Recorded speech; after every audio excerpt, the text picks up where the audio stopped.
Hello, welcome to this video tutorial on the SMT store operator functions. We are going to have a look at the storage and equipment functionality.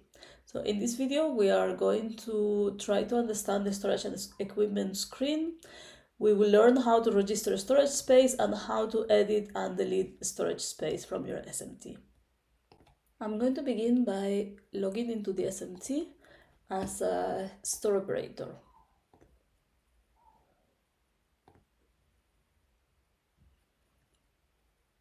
If you only have a store operator role, you will be logged in directly. If you have more than one role, you will come to this screen where you need to select whether you want to log in as a country admin or as a store operator.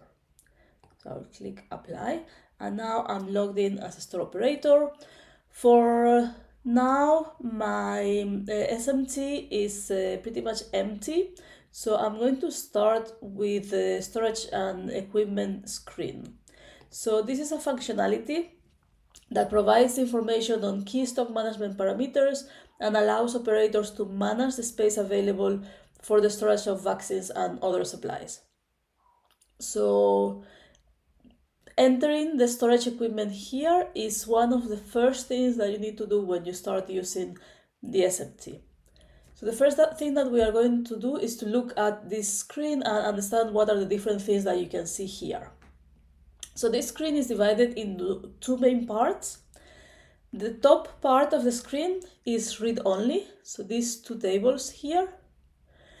And it allows the store operator to review some key parameters for their own store.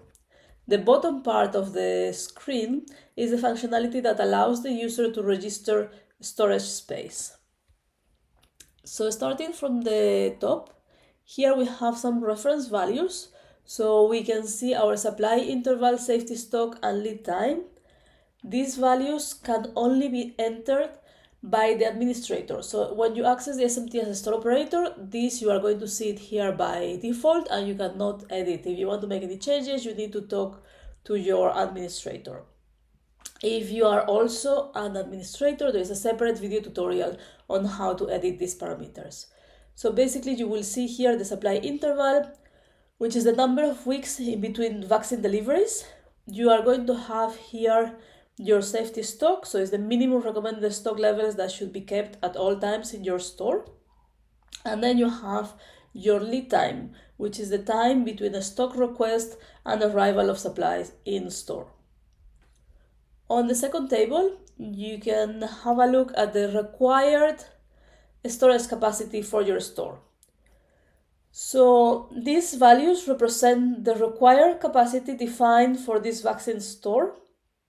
This is a theoretical value, and it has been calculated and entered by the administrator. So the idea is that you as a store operator, you just have these values as a reference of how much capacity you should have in your store.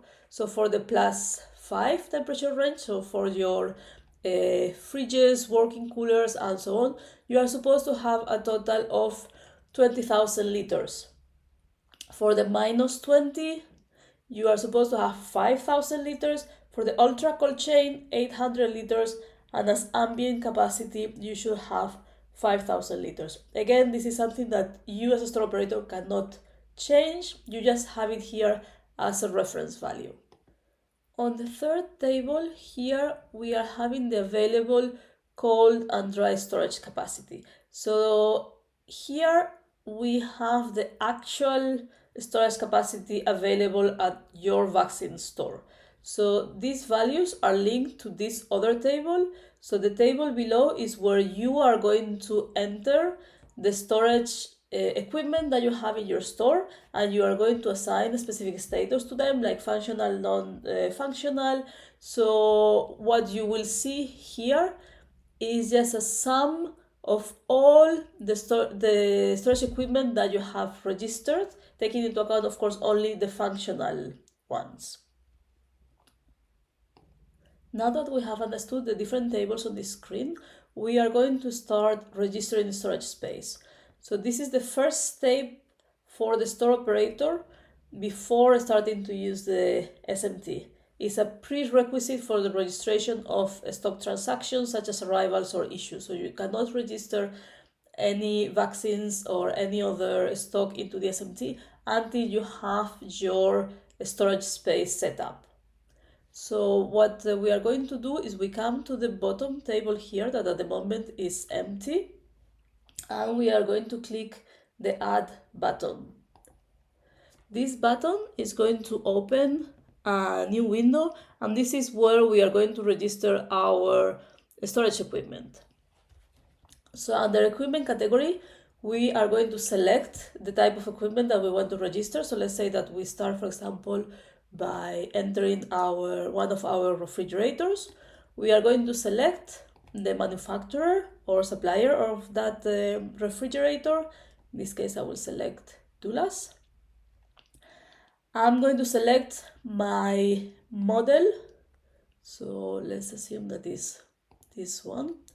And by default, the moment I select the model, the SMT is going to give me the gross capacity, which is provided by the manufacturer of the equipment, and the net capacity. Of course, we know that in some cases it's possible to arrange some shelves or some baskets, so this net capacity that we have might not be exactly the same as the one that the SMT is giving us. So the gross capacity is not editable, but the net capacity we can edit it, okay, as the user. The other thing that we need to edit is the equipment name. So here we have the specific model, but in our store it's possible that we have maybe 3 of this same refrigerator. So we need to assign a name to them to make sure that we can differentiate them. So I'm going to call this one Fridge 01, for example. Then I need to enter the date of installation. So I click here on the calendar. I can select the year. Then I can navigate the months. And I just select the date when this equipment was installed. And here we have the date of last mapping. Of course, this is more relevant for the walk-in coolers. If mapping is not conducted, we are just going to select the same as the date of installation. So I go back 2022. We were saying this was July, 1st of July, and I just leave it like that. And then finally, I need to select whether this equipment at the moment is functional or not functional. So let's assume that my equipment, my fridge one, is working well.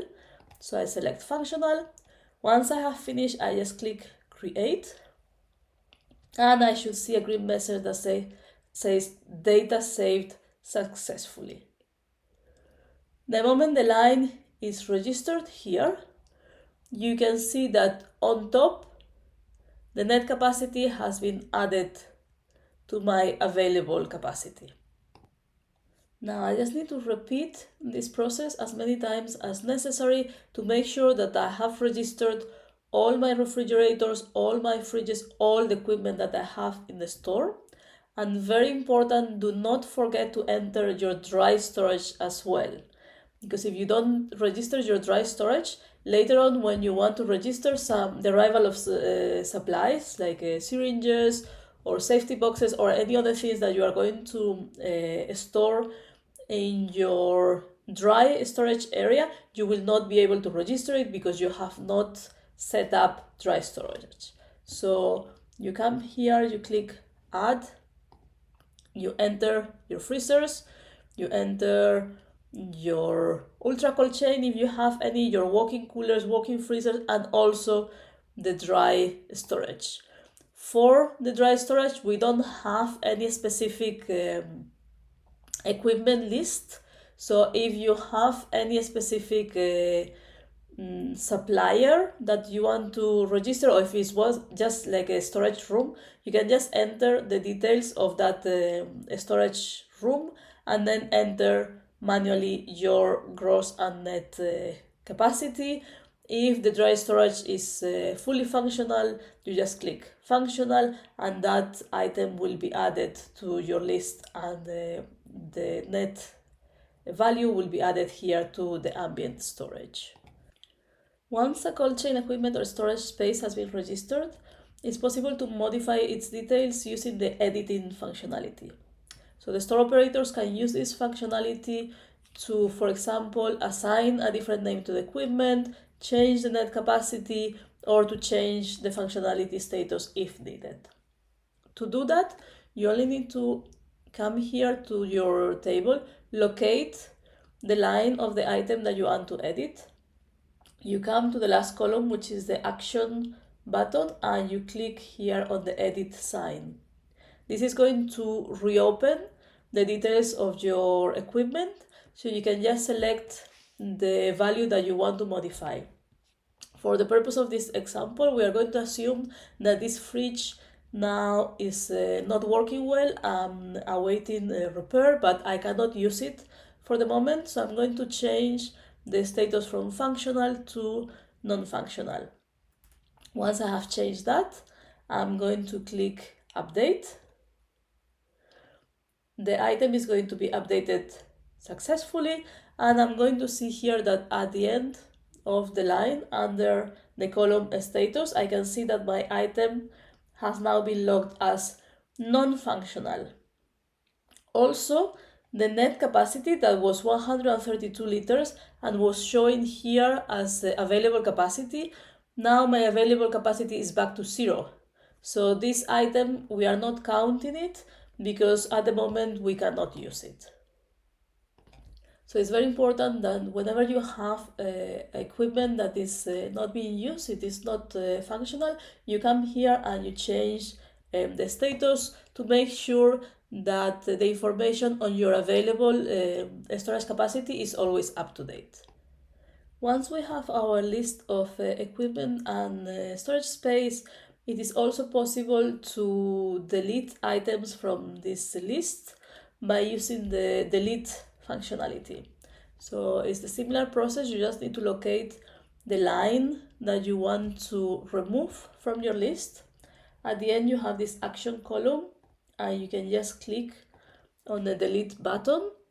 The SMT is going to ask you for confirmation. If you are sure that you want to delete this item, you can just click yes. You will see a message that the data has been deleted successfully, and that specific line will disappear from your list of items. Here is very important to understand that you can only delete storage space when it's not yet in use. So for example, if you have made a mistake when entering the data, so you have entered a piece of equipment twice, you can come here and remove it. Now, if you have already started adding vaccines or other stock to your storage space, it is not possible to remove those items from the list. If they are no longer functional, you can change the status as non-functional, but you will not be able to delete them. So this is all for the storage and equipment functionality. Just make sure that you come and set up your storage space before you try to enter any stock, and make sure that if there is any changes in the functionality status of your equipment, you also come here and you update your functionality accordingly. I hope this video tutorial has been useful. See you in the next one.